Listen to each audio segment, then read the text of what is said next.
Salve, salve galerinha! Chegamos então para falar sobre os processos de oxidação e redução. Eu posso unir essas duas palavras. Os processos de oxidação e redução podem ser chamados também de reações redox, certo? Redução e oxidação. O que compreende cada um desses processos? Olha aqui, ó. A espécie que oxida. A espécie que oxida é aquela que perde elétrons. Quando ela perde elétrons, ela manda carga negativa embora. O elétron tem carga negativa. Então, se ela manda carga negativa embora, cada vez ela vai ficando mais positiva. Ou seja, o valor do seu NOx, da sua carga, ele aumenta. Então, quando oxida, perde elétrons e a carga aumenta. Gente, as reduções de oxidação e redução, elas acontecem sempre em pares. Se tem a oxidação, tem a redução. Se tem a redução, tem a oxidação. Então, quando uma espécie oxida, ela causa a redução na outra. O efeito de causar a redução na outra é o que confere a ela esse nome de agente redutor. Por isso que é inverso. Oxida agente redutor. O agente redutor significa que causa a redução no outro. Então, se ele está oxidando, ele está causando a redução no outro, ok? Então, um resuminho breve aqui. Quem oxida perde elétron, é chamado de agente redutor. Vamos analisar quem reduz, quem sofre redução. Então, quem reduz é a espécie que ganha elétrons, e quem ganha elétrons, o NOx da carga diminui. Por que que diminui quando ele ganha? Porque o elétron é negativo. Então, se ele está ganhando carga negativa, cada vez a sua carga vai diminuindo. Cada vez ela vai ficando mais negativa. Então, diminui o valor da carga.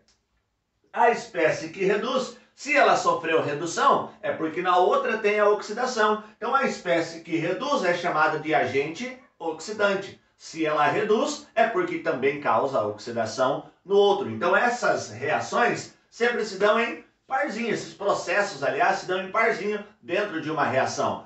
E o resuminho da espécie que reduz fica como? Quem reduz, ganha elétron, é chamado de agente oxidante. Então, quem reduz, ganha elétron, é agente oxidante. Quem reduz, causa oxidação no outro. Quem oxida, causa a redução no outro. Por isso, os termos agente oxidante e agente redutor, ok? Deixa eu pegar um exemplo aqui para a gente identificar oxidação, redução, agente oxidante e redutor. Beleza? E vamos fazer junto esse daqui. Então, eu vou ter o zinco mais o cobre 2+, transformando em zinco 2+, ou zinco mais 2, mais cobre, certo? Gente, tem uma regrinha que diz o seguinte, ó, que o número de oxidação de uma substância simples, e o que é uma substância simples? Uma substância simples é aquela formada por um tipo de átomo somente. Então, uma substância simples tem número de oxidação 0. Aí você olha e fala, tá, mas o cobre aqui também está simples, ele está sozinho, com uma diferença. O zinco está no estado padrão, sólido. O cobre, solução aquosa, está em água. Então, aqui ele é 2+, porque ele está aquoso, está dissolvido na água. E o zinco está numa barra sólida. Aqui eu vou ter o zinco 2+ em uma solução aquosa, e aqui o cobre passa a ser sólido. Então, uma substância simples, formada por um elemento no estado padrão, ou seja, no seu estado físico normal, possui número de oxidação igual a 0, ok? Então, aqui o zinco, o estado sólido dele é o estado normal, o estado padrão, 0. Cobre também é sólido em condições ambientes, estado padrão, NOx, 0. Vamos avaliar o que acontece aqui, ó, do zinco para zinco 2+.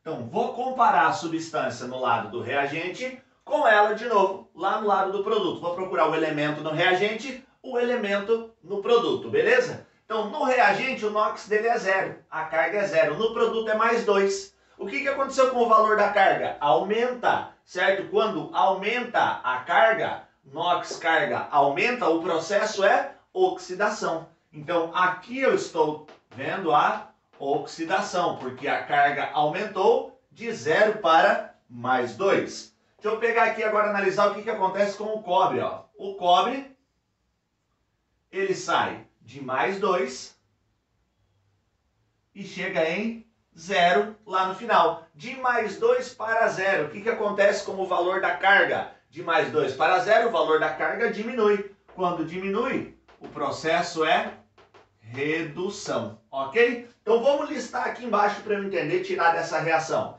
Então o zinco, o Zn, certo?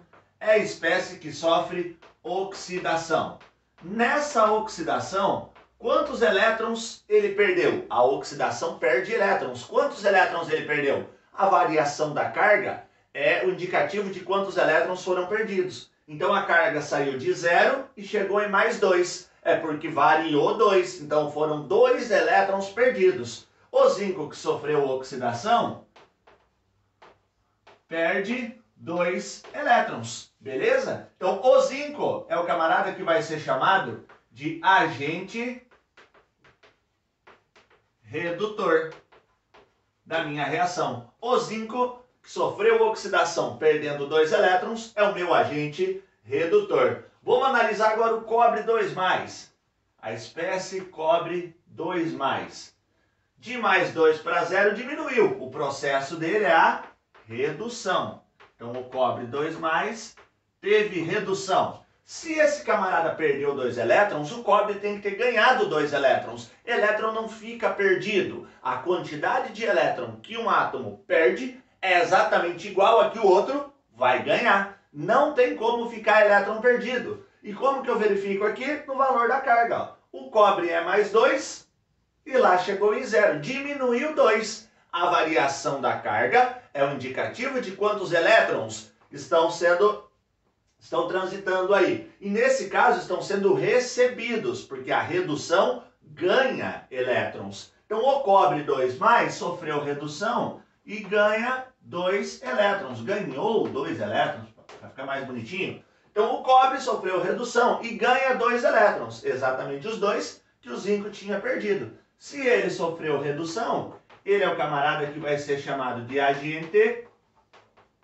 oxidante. O agente oxidante é a espécie que reduziu, o agente redutor é a espécie que sofreu oxidação. Lembrando que a quantidade de elétrons perdidas tem que ser exatamente a quantidade de elétrons que vai ser ganhada pelo meu outro átomo. Beleza? Na nossa próxima aulinha eu vou pegar um exemplo calculando os números de oxidação e identificando isso dentro de uma reação química. Fechou, galerinha? Um abraço e até a próxima aula.